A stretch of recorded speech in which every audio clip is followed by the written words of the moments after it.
नमस्कार, आप देख रहे हैं दैनिक सवेरा टीवी। मैं हूं विनीत कपूर और इस वक्त पानी के मसले पर चाहे पंजाब की बात करें, चाहे हरियाणा की बात करें या फिर दिल्ली की बात करें, तीनों ही सरकारें एक दूसरे के सामने खड़ी हैं। जहां दिल्ली की सरकार हरियाणा पर आरोप लगा रही है, वहीं हरियाणा पंजाब पर आरोप लगा रहा है। और इसी मसले के ऊपर जल शक्ति मंत्री गजेंद्र सिंह शेखावत आज हमारे साथ हैं, बातचीत करते हैं। शेखावत साहब, पानी एक बड़ा मसला, चाहे दिल्ली की बात करें, हरियाणा की बात करें या फिर पंजाब की बात करें, किस तरह से देखते हैं? एक बार फिर से दिल्ली की सरकार जो है वो हरियाणा पर आरोप लगा रही है कि प्रॉपर ढंग से उनको पानी की सप्लाई नहीं हो रही। देखिए, जब कभी भी दिल्ली की सरकार ने के फेलियर्स और उनके कारण से चुनौतियां दिल्ली में सामने आने लगती है, दिल्ली की सरकार और सरकार के मुखिया ने यह आदत बना ली है कि वो अपनी विफलताओं का ठीकरा दूसरों पर फोड़ने के लिए इस तरह के अनर्गल दोषारोपण करते हैं।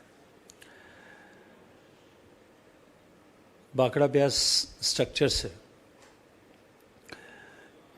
किस स्टेट को कितना पानी मिलेगा ये ट्राइब्यूनल ने तय किया हुआ है, और उसके बाद भी हरियाणा के हिस्से में से निकाल करके सुप्रीम कोर्ट के आदेश से कुछ पानी जो है दिल्ली को एक्स्ट्रा मिलता है। हमारी देश की राजधानी है, मिलना चाहिए। हरियाणा, पंजाब, दिल्ली, राजस्थान, इन सब स्टेट्स के स्टेक होल्डर्स जितने भी स्टेट हैं उन सब के प्रतिनिधि भारतीय बाकड़ा ब्यास मैनेजमेंट बोर्ड में होते हैं। इंडिपेंडेंटली ऑटोनोमस वे में वो बोर्ड फंक्शन करता है, वही तय करता है। मुझे लगता है कि बजाय इसके कि दिल्ली उस पर दोषारोपण करे, अपनी पानी के मैनेजमेंट को उन्हें ठीक करना चाहिए। आज देश में सबसे ज़्यादा नॉन रेवेन्यू वाटर मींस जो पानी सप्लाई होता है और जो लोगों के घर में पहुंच करके बिल होता है, उसके बीच में जो सबसे ज़्यादा गैप अगर कहीं है तो दिल्ली में है। दिल्ली की सरकार को उनको दुरुस्त करना चाहिए। अपने पानी का ठीक से प्रबंधन यदि करेंगे तो मैं विश्वास के साथ मैं कह सकता हूँ, क्योंकि मेरा बहुत लंबा अनुभव पानी के साथ काम करने का है, दिल्ली में पानी की कहीं कमी नहीं है। जो कमी है वो प्रबंधन की है। मैं आपको एक उदाहरण देना चाहता हूँ, थोड़े दिनों पहले का विषय। जब देश में कोरोना के कारण से, कोरोना की दूसरी लहर में ऑक्सीजन की चुनौती खड़ी हुई थी, माननीय प्रधानमंत्री जी की दूरदर्शिता से ऑक्सीजन का प्रबंधन हो रहा था, लेकिन दिल्ली की सरकार के मुखिया ने जिस तरह से अनर्गल विलाप किया, सड़क से लेके, माइक से लेके, मीडिया से लेके और कोर्ट तक, सब जगह जिस तरह इस विषय को लेकर के गए, और बिना किसी उपयोग के दिल्ली में ऑक्सीजन को अलॉटमेंट को दुगना बढ़वाया गया। जहाँ एक तरफ दूसरे राज्यों में ऑक्सीजन की कमी उसके चलते हुई, वहाँ दिल्ली में टैंकर्स खाली नहीं हो रहे थे। और अंततः जब न्यायालय ने भी एसआईटी गठित करके इसकी जांच कराई तो दिल्ली की कोर्ट सरकार जो है उसकी दोषी पाई गई। अब ऐसी कठिन परिस्थिति में भी उन्होंने संवेदनहीनता का परिचय देते हुए केवल दिल्ली में हो रही जो है वो अव्यवस्थाओं से ध्यान हटाने के लिए इस तरह का षड्यंत्र किया। ठीक उसी तरह की परिस्थिति वो अभी भी पैदा कर रहे हैं। और मैं फिर उनसे कहूँगा, आग्रहपूर्वक कहूँगा कि बजाय राजनीति करने के, बजाय इसके कि वो हिमाचल प्रदेश में, गुजरात में और महाराष्ट्र में और गोवा में सब जगह जाकर के दिल्ली की जनता के पैसे को बर्बाद करें, उनको दिल्ली के जल प्रबंधन पर काम जो है वो करना चाहिए। मंत्री जी, आप दिल्ली की व्यवस्थाओं की बात कर रहे हैं, दिल्ली सरकार की व्यवस्थाओं की बात कर रहे हैं, लेकिन जब दिल्ली के मुख्यमंत्री दूसरी स्टेट्स में जाते हैं तो वो अपनी स्टेट का एक मॉडल पेश करते हैं, चाहे शिक्षा का मॉडल हो, चाहे स्वास्थ्य का मॉडल हो, चाहे अन्य मॉडल हो, वो उस मॉडल को लेकर प्रचार करते हैं। अब हरियाणा में प्रचार हो रहा है, हिमाचल में प्रचार हो रहा है, आने वाले दिनों में राजस्थान के अंदर भी प्रचार होता नजर आएगा। तो ऐसे में उस मॉडल को आप किस लहजे में लेते हैं? देखिए, ये मार्केटिंग का मॉडल है। मोहल्ला क्लिनिकों के हालात क्या हैं दिल्ली में जाकर के आप सबको भी देखना चाहिए और हकीकत देश के सामने बताना चाहिए। दिल्ली के विद्यालयों की हालत क्या है उसको भी एक बार लोगों के सामने लाना चाहिए। दिल्ली में टीचर्स को तनख्वाह नहीं मिल रही है, दिल्ली में विधवाओं को पेंशन नहीं मिल रही है, 3-3 साल हो गए हैं। दिल्ली में जो है दूसरे सरकार के छोटे कर्मचारियों को भी तनख्वाह डिलेड मिल रही है। दिल्ली के मोहल्ला क्लिनिकों में डॉक्टर नहीं है, स्कूल्स में टीचर नहीं है, लेकिन सिर्फ और सिर्फ मार्केटिंग और प्रदेश की जनता के पैसे को के माध्यम से मीडिया के कुछ चैनल्स को मैनेज करके और वो जिस तरह से मार्केटिंग करते हैं।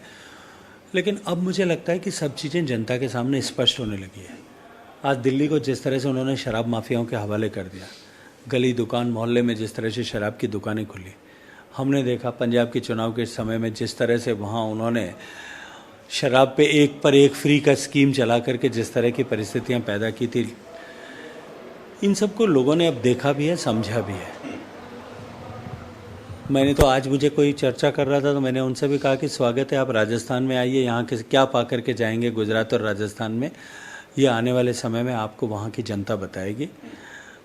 अपने कुप्रबंधन को केवल मीडिया की ताकत से मैनेज करके, अपने पैसे की ताकत से मैनेज करके और उससे छुपाने का काम थोड़े दिन तक चल सकता है, ज़्यादा लंबा नहीं चलेगा। लगता है ऐसा मुमकिन हो पाएगा? पंजाब जैसी स्टेट जो है 92 विधायक दे चुकी है इनको, और अगर ऐसा होता तो शायद पंजाब जैसी जो जनता है वो इतना बड़ा इनको मैंडेट ना देती। देखिए, पंजाब में जो मैंडेट मिला है उसमें केवल यही कारण नहीं है। पंजाब स्टेट जिस तरह से पिछले वर्षों तक मिसरूल्ड रहा, लोगों ने प्रतिक्रिया के चलते वोट किया है, लेकिन उस वोट का परिणाम अब पंजाब की जनता देखने लगी है।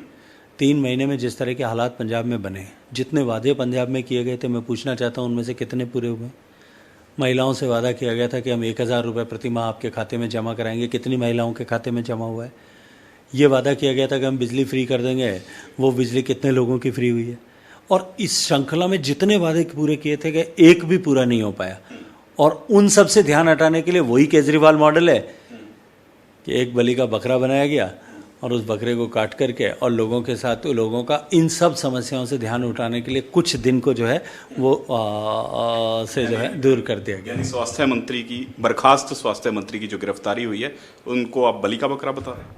देखिए, मैं बलि का बकरा मीन्स किसी एक आदमी का कुर्बानी दे करके अपना समय खरीदना, वो बेशक वो अगर गलत हैं। मेरा प्रश्न तो पहले भी ये था कि जो अपने आप को पार्टी विद डिफरेंस कहने वाले लोग हैं, जब उन्होंने सेलेक्ट किया था तब क्या उनको पता नहीं था कि उनके आदमी के चरित्र कैसा है? जब उन्होंने उसको मंत्री बनाया था तब क्या उन्होंने उसका चरित्र कैसा है ये नहीं देखा था? और अब जो है जैसा मीडिया में छपा है, मैं तो उसी के आधार पर कह सकता हूँ कि इतने छोटे से पैसे के लिए एक मंत्री जिस तरह से मोल भाव कर रहा है, तोल भाव कर रहा है, और वो जो है कर रहा है, तब जनता के मन में ये शंका उठना स्वाभाविक है कि कहीं ये भी क्राफ्टेड स्टोरी तो नहीं है।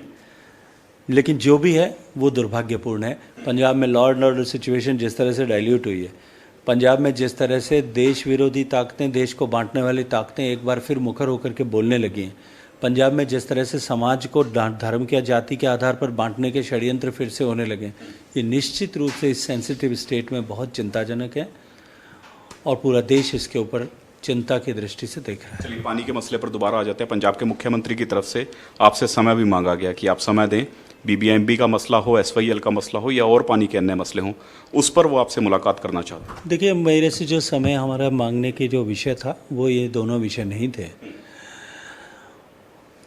लुधियाना में जिस तरह से गंदा पानी, इंडस्ट्रियल वेस्ट, सूवेज और डेयरीज से निकला हुआ एक्सक्रिएशन जो है अनट्रीटेड दरिया में डाला जाता है, और उसके कारण से पंजाब में भी संकट है, राजस्थान में भी उसके कारण से संकट है।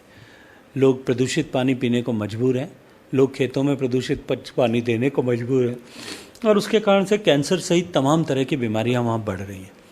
लोगों की इस चिंता को दूर करने के लिए भारत सरकार ने पंजाब की सरकार को आर्थिक सहयोग भी दिया था, लेकिन दुर्भाग्य से पंजाब गति के साथ में काम नहीं कर पा रहा है। हमने तय किया था कि इस विषय पर बैठ कर के एक रोड मैप तय किया जाए और शीघ्रता के साथ में किया जाए, और अगर पंजाब उसमें फेल हो जाती है तो मैंने पहले कैप्टन साहब को भी ये कहा था कि मजबूरन हमें इसके ऊपर जो है वो फिर कोर्सिव स्टेप्स लेने पड़ेंगे। हमको जो है ईपी एक्ट में कार्रवाई करनी पड़ेगी, पंजाब की इन इंडस्ट्रीज़ को, डेयरीज़ को नोटिस दे करके बंद करना पड़ेगा। मैंने चीफ मिनिस्टर साहब को कहा है आकर के इसमें अपना रोड मैप तय करें, एक बार साझा करें, और लोगों के इस संकट से मुक्ति दिलाने के लिए वो किस तरह से काम करेंगे ये वो बताएं। अन्यथा जो है इसके ऊपर जो भी कार्रवाई नियमानुसार करनी चाहिए वो कार्रवाई करनी पड़ेगी। क्या कोई टाइम बॉन्ड रखा गया है कि इतने दिनों में आप रोड मैप तैयार करके हमें दें? पहली बार हम मिलने वाले थे, लेकिन मिलने के दिन उनके माताजी का स्वास्थ्य खराब होने के नाते वो नहीं आ पाए। जब भी नेक्स्ट भेंट होगी तब इस विषय पे बैठ करके विस्तार से बात करेंगे। धन्यवाद हमारे साथ। बिल्कुल, देखिए, सीधे तौर पे अगर पानी के मसले की बात करें तो चाहे दिल्ली के जो एलिगेशन है उसके ऊपर सटीक जवाब दिया, और साथ साथ पंजाब में जो दूषित पानी है उसके ऊपर रणनीति बनाने की हिदायत जो है वो पंजाब सरकार को दे दी गई है कि जल्द से जल्द इस पर रणनीति बनाए ताकि इस समस्या का भी हल होता नजर आए। और अगर हल नहीं होता तो फिर केंद्र अपनी राह पर चलेगा और एक प्रॉपर रणनीति बनाएगा जिसके तहत पंजाब के गंदले पानी को कहीं ना कहीं रोका जाए, साफ किया जाए और जनता को उससे बचाया जा सके। कैमरामैन आनंद के साथ विनीत कपूर, दैनिक सवेरा टीवी, चंडीगढ़। ਬਾਬਾ ਯਾਮੀਨ ਬੰਗਾਲੀ 골ਡ ਮੈਡਲਿਸਟ ਤੁਹਾਡੇ ਸ਼ਹਿਰ 'ਚ ਪਹਿਲੀ ਵਾਰ ਅਦਭੁਤ ਸ਼ਕਤੀ ਚਮਤਕਾਰ ਵੇਖੋ। ਦੇਸ਼ ਵਿਦੇਸ਼ ਬੈਠੇ ਸਾਨੂੰ WhatsApp ਤੇ ਵੀ ਕਾਲ ਕਰ ਸਕਦੇ ਨੇ। ਘਰ ਬੈਠੇ 11 ਮਿੰਟਾਂ 'ਚ 101% ਦੀ ਗਾਰੰਟੀ ਨਾਲ ਸਮਾਧਾਨ। ਵਸ਼ੀਕਰਨ ਅਤੇ ਮੁਠਕਰਨੀ ਦੇ ਮਾਹਿਰ ਸਭ ਤੋਂ ਪਹਿਲਾਂ ਕੰਮ ਕਰਨ ਦਾ ਵਾਅਦਾ। ਨੌਕਰੀ, ਪ੍ਰਮੋਸ਼ਨ, ਕਾਰੋਬਾਰ 'ਚ ਪਰੇਸ਼ਾਨੀ, ਘਰ 'ਚ ਝਗੜਾ, ਬਰਕਤ, ਔਲਾਦ ਕਹਿਣੇ ਤੋਂ ਬਾਹਰ ਹੋਣਾ, ਕੋਰਟ ਕੇਸ, ਤਲਾਕ, ਪ੍ਰਾਪਰਟੀ ਡਿਸਪਿਊਟ, ਗੁਪਤ ਰੋਗ, ਪੁਰਾਣਾ ਦਰਦ, ਪਤੀ ਪਤਨੀ ਚੰਬਨ, ਜਾਦੂ ਟੋਣਾ, ਮਨਮੋੜੀ ਵਸ਼ੀਕਰਨ ਕਰਵਾਉਣਾ ਜਾਂ ਤੁੜਵਾਉਣਾ, ਸੌਤਨ ਦੁਸ਼ਮਣ ਤੋਂ ਛੁਟਕਾਰਾ, ਸਦਾ ਲਈ ਰੁੱਸੇ ਨੂੰ ਮਨਾਉਣਾ, ਪਿਆਰ, ਮੁਹੱਬਤ। ਬਾਬਾ ਯਾਮੀਨ ਬੰਗਾਲੀ 96 435 032 21।